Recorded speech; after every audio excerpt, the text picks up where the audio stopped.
चार आध्यात्मिक नियम क्या हैं? चार आध्यात्मिक नियम उद्धार के शुभ संदेश को जो यीशु मसीह में विश्वास के द्वारा उपलब्ध है को सुनाने का एक तरीका है।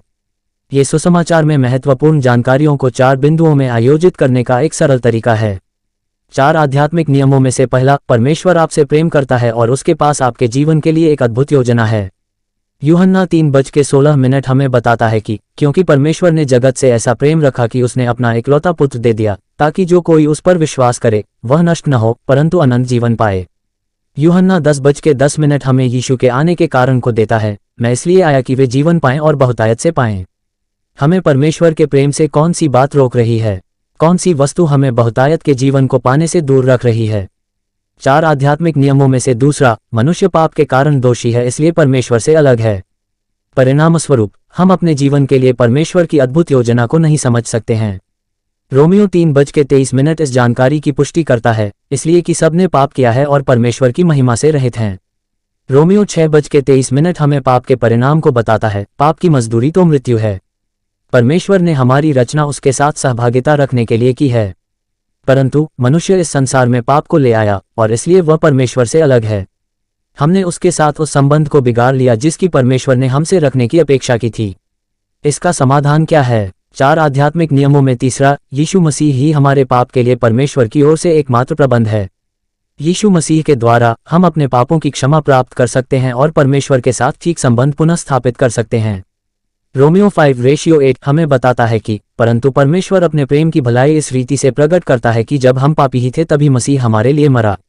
1 कुरिन्थियों 15:3-4 हमें बचाए जाने के लिए क्या जानने और विश्वास करने की आवश्यकता को सूचित करता है कि पवित्र शास्त्र के वचन के अनुसार यीशु मसीह हमारे पापों के लिए मर गया और गाड़ा गया और पवित्र शास्त्र के अनुसार तीसरे दिन जी भी उठा। यीशु स्वयं यह उद्घोषणा करता है कि वही उद्धार के लिए यूहन्ना 14:6 में एकमात्र मार्ग है। मार्ग और सत्य और जीवन में ही हूँ, बिना मेरे द्वारा कोई पिता के पास नहीं पहुँच सकता।